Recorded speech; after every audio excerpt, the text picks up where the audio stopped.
আমি সফলতা পেতে চাই। I want to bring peace, progress and success in my life. এরই জন্য দৌড় লাগাচ্ছি সবাই, সফলতার জন্য, কামিয়াবির জন্য, সাকসেস এন্ড ডেভেলপমেন্টের জন্য। আল্লাহ পাক নবী আলাইহিস সালাতু ওয়াস সালামকে দিয়ে জানিয়ে দিয়েছেন দুনিয়ার কোথাও তোমাদের জন্য সফলতা আমি রাখিনি। তোমাদের প্রতিটি মানুষের each and everybody of this world তোমাদের সফলতা আমার কাছে আসার নয়। তার কাছে কেন যেতে হবে? তার হুকুমকে মানবার জন্য। আমার হুকুমকে মানো। এখানে নামাজে আসো, আজানের পরে মেয়েরা ঘরে ওযু করে মুসল্লায় দাঁড়াবে, আর এখানে এসে তোমার এই উঁচু মস্তকটাকে ঝুঁকিয়ে দাও। আমি আল্লাহ আমার ইজ্জতের কসম খেয়ে বলছি, যে যতটা ঝুঁকাবে তার ইজ্জত ততটা আমি বাড়িয়ে দেব। আজ না ঝুঁকাবার জন্য ইজ্জত আমাদের হাত থেকে দিন বা দিন চলে যাচ্ছে। Not in our India. আমরা যদি ভালো করে লক্ষ্য করি, অল ওভার দ্য ওয়ার্ল্ড, পৃথিবীর কোথায় আছে আমাদের ইজ্জত আছে বলুন না? প্যালেস্টাইনের অবস্থা আপনারা একটু যারা খবর রাখেন বুঝতে পারছেন। অবুঝ দুধ পিতা হওয়া বাচ্চা হামাগুড়ি দিয়ে মায়ের কোলে উঠে আম্মিকে ডাকছে কেউ দুধ পান করবে বলে, অথচ মা মরে আছে। So many mothers, all they are dying position, মরে আছে। এ বাচ্চা তোরা জানে না 2, 4, 6 মাসের 1 বছরের বাচ্চা কি বুঝবে? সে জীবিত আছে, মৃত আছে, অবস্থা দাঁড়িয়েছে। তো তোমাদের এই জন্য ডাকা হয়েছে আমার হুকুমকে মানবার জন্য। আমি যখন বলি দাঁড়াও তো দাঁড়াবে, আধা ঝুঁকো তো ঝুঁকাবে, পুরোটা ঝুঁকিয়ে দাও তো ঝুঁকাবে। ফের দেখো তোমাদের ইজ্জত, ফের দেখে নিও তোমাদের হেফাজত, ফের দেখে নিও তোমাদের জন্য রহমত আর বরকত আসমান থেকে ওইভাবে পড়বে যেভাবে বৃষ্টি পড়তে তোমরা দেখো দিন আর রাত। আজ এই জীবন থেকে যতটা নিজেদের আলাপ করছি, এই জীবন ততটা বিচ্ছিন্ন হয়ে যাচ্ছে, বিচ্ছিন্ন হয়ে যাচ্ছে, ততটা বিপদগামী হচ্ছি। দেখো এই মাসে ভাবতে পারবো না। এই জন্য আমাদেরকে ডাকা হয়েছিল, আমার ইবাদতের জন্য তোমাকে ডেকেছি। এই আওয়াজ এই মুয়াজ্জিনের নয়, এটা আমার তরফ থেকে ডাকা হয়েছে। তোমাকে সফলতা দেব দুনিয়ার। দুবার কেন বলে হাইয়া আলাল ফালাহ? প্রতি ওয়াক্তের নামাজে দুবার বলা হয় হাইয়া আলাল ফালাহ। কেন? What is the reason of it? What is the background of it? তুমি যদি তোমার বানানে ওয়ালার হুকুম মানো না, দুনিয়াতে তোমাকে সফলতা জীবন দেয়া হবে, সার্থকতা জীবন পাবে, তোমার জীবন দুনিয়ায় ধন্য হবে। আফটার ডেথ, মরণের পরে একটা জীবন আছে, লাইফ অফ দ্য হিয়ারআফটার, আখিরাতে একটা জীবন আছে। সেখানেও আমি আল্লাহ তোমার জীবনকে ধন্য করে দেখিয়ে দেব।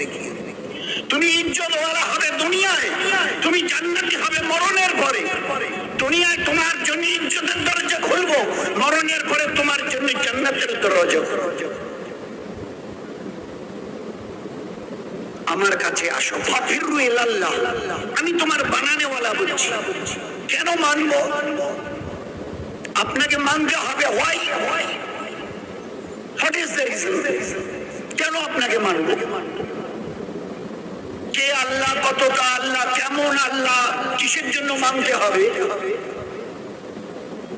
এই জন্য লক্ষ নবীকে আল্লাহ দুনিয়ায় পাঠিয়েছিলেন। শেষ নবী আমাদের নবী। নবীর বাংলা শব্দের অর্থ হচ্ছে সঠিক রাস্তা দেখানেওয়ালা। যিনি দুনিয়া এবং আখিরাতের সঠিক রাস্তা দেখাতে পারেন তিনি নবী। নবীর বাংলা অর্থ হচ্ছে সঠিক পথ দেখানেওয়ালা দুনিয়া এবং আখিরাতে। আর তাদের ক্যারেক্টারের সবচেয়ে বড় যেটা বৈশিষ্ট্য, জন্মের দিন থেকে মৃত্যুর দিন পর্যন্ত, পায়ের নখ থেকে মাথার চুল পর্যন্ত কোন গুনাহ আল্লাহ তাদেরকে স্পর্শ করতে দেয়। সমস্ত পাপ পঙ্কিলতা থেকে আল্লাহ তাদের হেফাজত করে দেখিয়ে দিয়েছিলেন যে এদের চরিত্র দেখে নাও, এদের লাইফ স্টাইল দেখে নাও, বারবার দেখে নাও। তোমাদের যদি হিম্মত থাকে ৬৩ বছরের জীবনের একটা ছোট্ট থেকে ছোট্ট কোন ফল্ট যদি থাকে, ত্রুটি দেখিয়ে দাও। আমার এই নবীর ৬৩ বছরের জীবনে একটা খুঁত দেখিয়ে দাও। এই জায়গায় প্রতারণা করেছে, অপরের সঙ্গে সততা করেছে, অপরের কাছে মিথ্যা করেছে, অপরের কাছে প্ররোচনা দিয়েছে, জুলুম করেছে, ধোঁকা দিয়েছে, অপরের নামে শিকায়তের গীবত করেছে, অন্যায়ের অবিচার করেছে। পুরো ৬৩ বছরের জীবনের একটা ইনসিডেন্ট, একটা ঘটনা। নবী আর দুনিয়ার যারা মন্ত্রী নেতা, what is the difference between these two persons?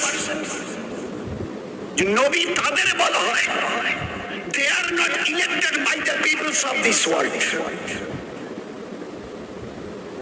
যারা নবী হন they are not elected.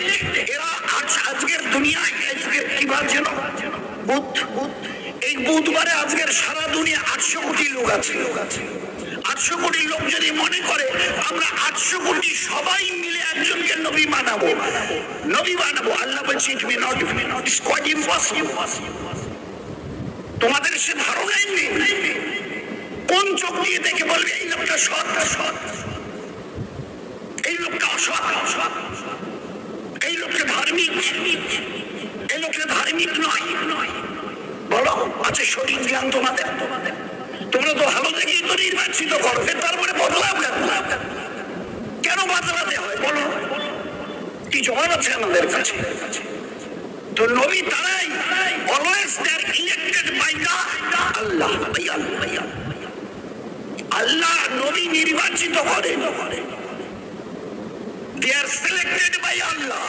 They are not elected by people.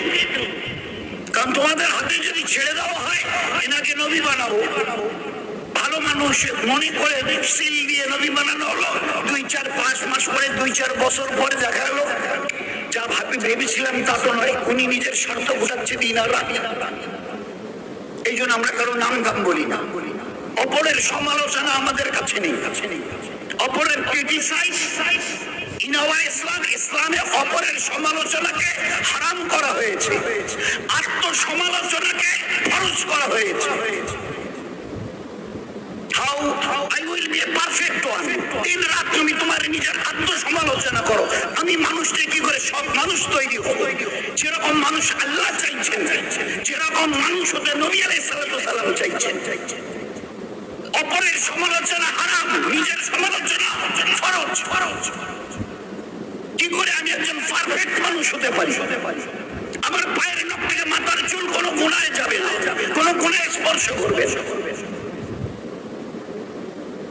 আমি আল্লাহকে মানবো, কারণ একটাই, আমরা এই কটা লোক নই, আমরা এই কজন মা বোন নই।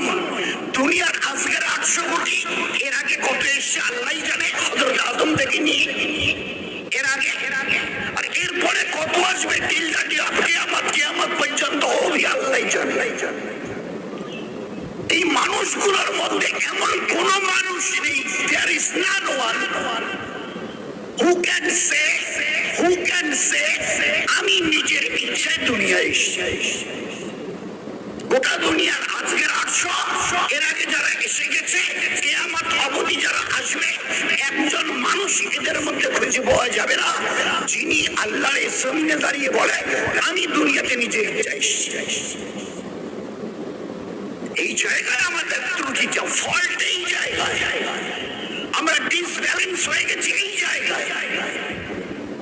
আমাদের কনসেপশন, আমাদের ধারণা, আমি নিজের ইচ্ছায় শুধু নিজের ইচ্ছার জন্ম তো কার পরোয়া করবো? আমি কারো ধার ধারি না, আমি তো নিজের ইচ্ছায় এসেছি। আর নিজের ইচ্ছা এসেছেন, বুক থেকে বলতে পারবেন? আপনি জানতেন আমি অমুক গ্রামে অমুক মা বাপকে জড়িয়ে করে দুনিয়াতে আসবো, জানা ছিল আপনার? ছিল জানা? বুক থেকে বলুন না, হিম্মত থাকে তো। আরে আপনি তো কোথাকারকে, আপনার যে বার মার বাপকে জড়িয়ে করে আল্লাহ আপনাকে দুনিয়া দেখিয়েছেন, তাদের জিজ্ঞাসা করুন, তারা জানে না। যে মা বাপকে জড়িয়ে মাধ্যম করে মিডিয়া করে আল্লাহ দুনিয়াতে পাঠিয়েছে, তারাও জানে নাকি?